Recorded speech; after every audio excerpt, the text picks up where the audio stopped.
আমরা একটা পরিবার, এই পরিবারের মধ্যে শুধুমাত্র সরকারি কর্মচারী আছে তা তো নয়, এখানে কন্ট্রাকচুয়াল কর্মচারীরাও আছে, বিভিন্ন রকমের কন্ট্রাকচুয়াল কর্মচারী আছে। আপনারা জানেন একটি হাই পাওয়ার কমিটি তৈরি হয়েছে। আগে কি ছিল, বলার জায়গা ছিল না। আজকে যারা কন্ট্রাকচুয়াল ভাই বোনরা আছে তারা কোথায় কি বলবে, আমরা সেই জায়গাটা তৈরি করেছি বিভিন্ন জেলায় জেলায়, ব্লকে ব্লকে ঘুরে। আজকে আপনারা ভাবুন, কোথায় আমরা যাইনি। শুধু পশ্চিম বর্ধমানে আমি হয়তো আসতে পারিনি, কিন্তু পশ্চিম বর্ধমানের প্রত্যেক টিমকে, নবান্নকে দেখে আমরা তাদের প্রত্যেক ইস্যুতে কথা বলেছি। অনেক জায়গায় আছে আমি দেখেছি।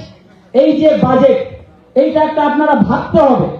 কেন্দ্রীয় সরকার যেভাবে আর্থিক বঞ্চনা, বাংলাকে ভাতে মারার চেষ্টা করা, বাংলাকে সব রকমের যে প্রজেক্টের টাকা বন্ধ করে দেওয়া, বাংলাকে পঙ্গু করে দেওয়ার একটা পরিকল্পনা করে কেন্দ্রীয় সরকার নেমেছে, তাদের দল এখানে নেমেছে। তারা দেখছে আমরা 2021-এ দখল করতে পারলাম না, 2024-এ আমরা বাংলায় কিছু করতে পারলাম না, 2026-এ নখ দাঁত বের করে ওরা নেমেছে বাংলাকে দখল করার জন্য। বাংলা দখল করা এত সহজ নয় বন্ধুরা। এখানে বাঙালিরা বোঝে, বাঙালিরা উচিত জবাব দেওয়া জানে। বাঙালিরা নেত্রী, বাংলার নেত্রীর নাম মমতা বন্দ্যোপাধ্যায়, নেতার নাম অভিষেক বন্দ্যোপাধ্যায়। কেউ আমাদেরকে হারাতে পারবে না। এটা মুড়ি মুয়া নয়, আমি এলাম আর খেয়ে নিয়ে চলে গেলাম। এইটার নাম হচ্ছে বাংলা। এই বাংলার নেত্রী, মুখ্যমন্ত্রীর নাম হচ্ছে আমাদের জননেত্রী, দেশনেত্রী মমতা বন্দ্যোপাধ্যায়। এত সহজ নয়, আমাদেরকে বুঝতে হবে বন্ধুরা।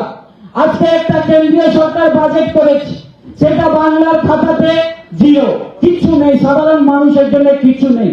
এত আর্থিক বঞ্চনা সত্ত্বেও আমাদের নেত্রী যে বাজেট করেছেন, সেই বাজেটটা পুরো গ্রাম পঞ্চায়েতে প্রত্যেকটা মানুষের ঘরে ঘরে ঢুকে যাবার মতন বাজেট। এটা আমাদেরকে প্রচার করতে হবে বন্ধুরা। হ্যাঁ, এখানে সরকারি কর্মচারীদের দিয়ে বাড়ানো হয়েছে। আর সব থেকে বড় ব্যাপার, 7ম পে কমিশন গঠন করা হয়েছে। আর বিভিন্ন রকমের চুক্তিভিত্তিক কর্মচারীদের জন্য মাইনা বাড়ানো হয়েছে।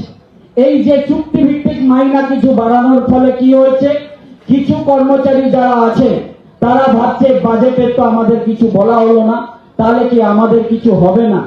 আমি আপনাদের উদ্দেশ্যে বন্ধুরা বলি, আপনাদের উদ্দেশ্যে মারা বলি, আমি আমাদের নেত্রীর নাম মমতা বন্দ্যোপাধ্যায়, মায়ের মতন কল্পতরু উনি। আমরা আছি। আগে কি ছিল, 14 তলায় কথা পৌঁছানোর মতন কোন নেতৃত্ব ছিল কিনা আমি জানি না, কিন্তু আমি আছি আপনাদের ছেলে, আমি আছি আপনাদের ভাই, আমি আছি আপনাদের দাদা। আপনাদের প্রত্যেকটা কথাকে আমি 14 তলায় যাতে পৌঁছে দিতে পারি, তার জন্য আমি কাজ করছি বন্ধুরা। আমাদেরকে তো একটু সময় দিতে আপনাদেরকে হবে। মাত্র 3 বছর 4-5 মাসের মধ্যে আমরা অনেক কিছু গুছিয়েছি, অনেকের কথা বলেছি, অনেকের কাজ আমরা করেছি।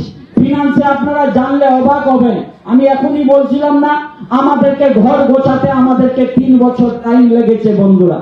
যারা বিশ্বাসঘাতকতা করে, তারা আমাদের মধ্যে থেকে সিপিএম এর সঙ্গে সেটেলমেন্ট করে রাজনীতি করত।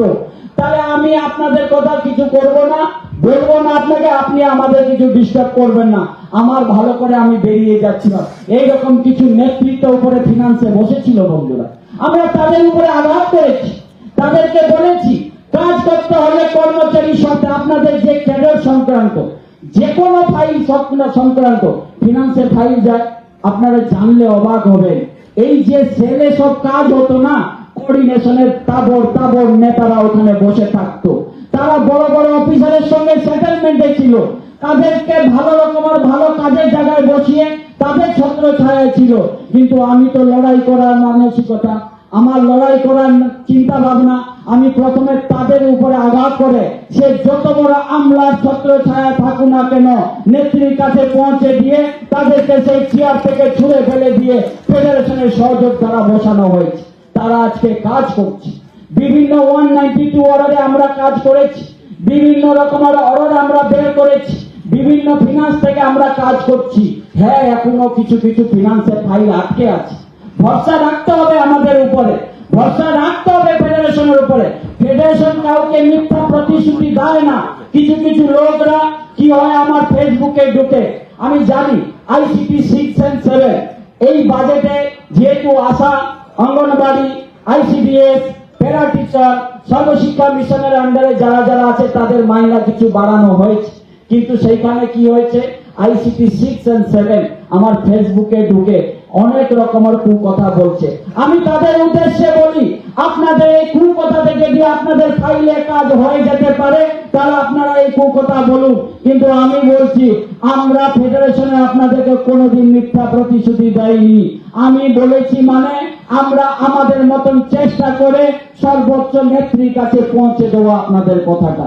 সেই জায়গায় আমরা জানি ভিআরপি ভিভিডিসি যারা আছে তারা একটু মন খারাপ হয়েছে, দাদা আমাদের তো কিছুই হলো না। আমরা বলি আমি ভিআরপিদের যখন দায়িত্ব নিয়েছিলাম, যখন আশা অঙ্গনবাড়িদের মাইনা বাড়িয়েছিল, ম্যাডাম বাড়িয়েছিল, আমার সেই দিনকার কথা মনে আছে। তাদের আবেগ করার মেসেজ, আমি সেই মেসেজটি আমরা নেত্রীর কাছে পৌঁছে দেওয়ার চেষ্টা করেছিলাম, কিন্তু তারপরে অ্যাডমিনিস্ট্রেটিভ মিটিংয়ে ম্যাডাম তাদের 750 টাকা মাইনা বাড়িয়েছিল। আমি আপনাদের মাথায় রাখেছি, আমি আপনাদের কথাটা সঠিক জায়গায় পৌঁছে দেব, কিন্তু এমন কিছু কাজ করবেন না যাতে নেত্রীর মাথা নিচু হয়ে যায়। কেউ কেউ ভাবছে আমি আন্দোলন করে আমি আমার আদায় করে নেব। আপনি আন্দোলন করে চমক ধমক দেখে আমার নেত্রীকে মাথা থামাতে পারবেন না। আমাদের নেত্রী মাথা উঁচু করে সকলের কর্মচারীর জন্য কাজ করেন, 11 কোটি বাংলার মানুষের জন্য কাজ করেন, তাকে চমক ধমক দেখিয়ে কোনো লাভ নেই। এখন তো এমন হয়েছে এই কেসের নাম নিয়ে বিভিন্ন সব মঞ্চ তাদের নিজেদের মধ্যে দ্বন্দ্ব নিয়ে কালেক্ট করা শুরু করে দিয়েছে, আমরা কেসে জিতেছি টাকা পাঠান। আমাদের কাছে খবর আসছে এই প্রলোচনায় পা দেবেন না বন্ধুরা। যদি কেউ দিয়ে যায় তার নাম নেত্রী মমতা বন্দ্যোপাধ্যায়। উনি 4% দিয়ে দিয়েছেন, সপ্তম পে কমিশন তৈরি করে দিয়েছেন। আগামী দিন নিশ্চয়ই আমাদের যে আছে সুযোগ সুবিধা সে করে দেবেন। বিভিন্ন রকমের বিভিন্ন ক্যাডারদের রিস্ট্রাকচারিং হয়েছে। আমি বারবার বলি বিভিন্ন কন্ট্রাকচুয়াল এখানে যারা আছে, আমি ভিআরপি ভিভিডিসি নিয়ে বললাম, বিএলই যারা আছে তারাও ভাবছে যে আমাদের তো কিছুই হচ্ছে না। ভরসা রাখতে হবে আমাদের নেত্রীর উপরে বন্ধুরা। আমি বারবার বলি, আমি বেশি বলতে ভালোবাসি না, কিন্তু আপনারা শুনতে চাইছেন না প্রতাপ দা বলুক আমাদের কিছু। আমি বলে এইরকম কথা না, আমি কাজে করে দেখানো ছেলে, কাজে করে আপনাদেরকে আগামী দিনে আমরা দেখাবো।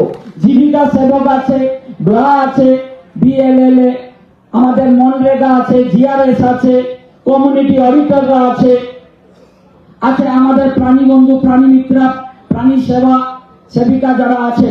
আমি জানি ওদেরকে ভাবছে আশা তো আন্দোলন করলো তাদের মাইনা বেড়ে গেল, এই ভুলে কিন্তু পা দেবেন না বন্ধুরা। আমি বারবার বলছি নেত্রীর হাতে যখন টাকা আসবে আমাদের লড়াই করতে হবে কেন্দ্রীয় সরকারের বিরুদ্ধে। তারা সব রকমের টাকা আটকে দিচ্ছে, তারা সব প্রকল্পের টাকা আটকে দিচ্ছে, তাদের উপরে আমাদের ক্ষোভ করতে হবে, নেত্রীর উপরে না। টাকা যদি আজকে থাকতো, আমি যদি গ্যারেন্টি দিয়ে বলছি আমাদের নেত্রী সকল কর্মচারীদের জন্য মাইনা বাড়িয়ে দিতেন। চালের চুক্তি ভিত্তিক আছে, একটাই জায়গা, একটাই সবকিছু, লক্ষ্মীর ভান্ডার বাড়ি বেড়েছে। আজকে নেত্রীর কথা ভাবুন, মা বোনদের কথা ভাবুন, যারা মাইনা বাড়েছে, লক্ষ্মীর ভান্ডার বেড়েছে, তাদের কথা ভাবুন। নেত্রী সকলের স্তরের মানুষের জন্য ভাবেন। আমাদের নেত্রী কিছু পাওনা নেই, উনি বাংলার নেত্রী, জননেত্রী। উনি বাংলাকে যেভাবে আগলে রেখেছেন আলাদা কেউ রাখতে পারবে না, পারবে না, পারবে না। এটা আমাদেরকে বুঝতে হবে বন্ধুরা। এখানে বনসহায়করা আছে, এখানে ডিএলটি যারা ফরেস্টের আছে, আমি জানি বনসহায়ক কিছুই ছিল না, ফিনান্সের অ্যাপ্রুভাল ছিল না। এই ফেডারেশনের হাত ধরে তাদের ফিনান্সিয়াল অ্যাপ্রুভাল করা হয়েছে। আগামী দিন নিশ্চিত তো আপনাদের ভালো হবে, ভরসা তো আমাদের উপরে রাখতে হবে। আন্দোলন করলে সবকিছু যদি হয়ে যায় আপনারা আন্দোলন করতে পারেন, কিন্তু আমি বারবার বলছি আপনাদেরকে মিস ইউজ করবে যারা বিরোধী, বাংলা বিরোধী যারা আছে, তাদের বিরুদ্ধে আমাদের লড়াই এমন কিছু করবেন না যাতে সরকার বিপদে পড়ে। আমরা সরকারি কর্মচারী ফেডারেশন করি, আর আমরাই যদি মধ্যখানে আমাদের যারা মেম্বার নিয়েছে তারাই আন্দোলন করতে নেমে যায় তাহলে সেটা কিন্তু খারাপ হবে বন্ধুরা। এটা মাথায় আপনাদেরকে রাখতে হবে। এখানে ট্যাক্স কালেক্টররা আছে, তারা ভাবছে অনলাইন হয়ে গেল, আমাদের কি হবে?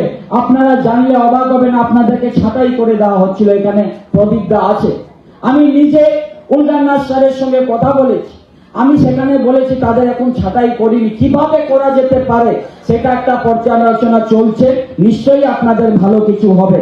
স্টার পেড আছে, ISGP আছে, BLF, আপনারা সকলেই জানেন BLF এর অর্ডার বেরিয়ে গেছে, তাদের মাইনার সংক্রান্তের যে অর্ডার ছিল ফিনান্স থেকে বেরিয়ে গেছে। এখানে STP আছে, CKCO, তাদের অলরেডি অনেক দিন ধরে তাদের ফাইল ঘুরছিল, তাদের কিন্তু অর্ডার বেরিয়ে গেছে। এখানে যারা DRW ফরেস্ট, আমি DRW যারা আছে আমি তাদের উদ্দেশ্যে বলি, সকল স্তরে ডেলি ওয়ার্ক বেসিস, যারা 2011 পরে জয়েন করেছে তারা 9008-এ আসতে পারছে না, তাদের উদ্দেশ্যে বলি 9008 আমরা নিশ্চয়ই মডিফাই করে মডিফিকেশন অর্ডার আগামী দিনে আমরা বের করব। ভোকেশনাল টিচাররা আছে, তাদের বিভিন্ন রকমের কষ্ট, তাদেরকে বিভিন্ন রকমের যারা বিরোধী আমলারা বসে আছে টেকনিক্যাল এডুকেশনে, তাদেরকে আমি বারিন্দাকে পাঠিয়েছিলাম, তারা যেভাবে ফাইলটাকে আটকে রাখার চক্রান্ত করছে, কিন্তু ফেডারেশন এটা নিয়ে লড়াই করছে, নিশ্চয়ই আগামী দিন আমরা জয় হব। এডুকেশন সুপারভাইজাররা আছে এখানে, তাদের ফাইল ফিনান্সে আসছে, আমি সেটা দেখে নেব। বিএসকে তো নিজে আমিই দেখি, বিএসকে ভাই বোনদেরকে বলবো নিশ্চয়ই আপনাদের ভালো হবে, অপেক্ষা করুন। উৎকর্ষ বাংলা, তাদের ফাইল ফিনান্সে আছে, আমাদের চন্দ্রিমা ম্যাডামের কাছে আছে, আমরা সেই বিষয় নিয়ে কথা বলছি। যারা ইউথ ভলেন্টিয়ার আছে তারা ভাবছে আমাদের তো কিছুই হলো না, মাইনা বাড়লো না, 10 বছর হয়ে গেল। আমি বলছি প্রথমে আপনাদের রিনিউয়াল ছিল, 3% ইনক্রিমেন্ট ফেডারেশনের হাত ধরে হয়েছে, তারপরে 60 বছরের সুনিশ্চয়তা ফেডারেশনের হাত ধরে হয়েছে। আমি কথা দিচ্ছি ফেডারেশনের হাত ধরে আপনাদের মাইনা বাড়বে আগামী দিন, আপনাদেরকে একটু ভরসা রাখতে হবে। যারা আমাদের কর্মবন্ধুরা আছে 3000 থেকে 5000 মাইনা ওদের হয়েছে, যারা কন্যাশ্রী রূপশ্রী আছে তাদের 192 অর্ডারে ছিল না, তাদের আমরা করে দিয়েছি, আরো কিছু কাজ ওদের বাকি আছে, আমরা তার উপরে নজর রেখেছি। আমি রণজিৎকে ডেকে নবান্নয় কথা বলবো। এই NHM নিয়ে নিখিলদা বললো, বন্ধু আমরা কথা দিয়ে কথা রাখা ছেলে, কথা দিয়ে কথা রাখা ফেডারেশনের নেতৃত্ব, এই কথা দিয়ে কথা রাখা আমরা কার কাছ থেকে শিখেছি? আমাদের নেত্রী মমতা বন্দ্যোপাধ্যায়ের কাছ থেকে শিখেছি, নেতা অভিষেক বন্দ্যোপাধ্যায়ের কাছ থেকে শিখেছি। আমরা ভুল প্রতিশ্রুতি কাউকে দিই না, কি আমরা যারা ভরানোর জন্য আমরা সংগঠন করি না। আমরা বারবার বলি একজন কন্ট্রাকচুয়াল ভাই বোন যা গুরুত্ব আমার কাছে আছে, একজন পার্মানেন্ট বড় বাবু একই গুরুত্ব আমার কাছে সকলেই মিলে আমরা একটা পরিবার।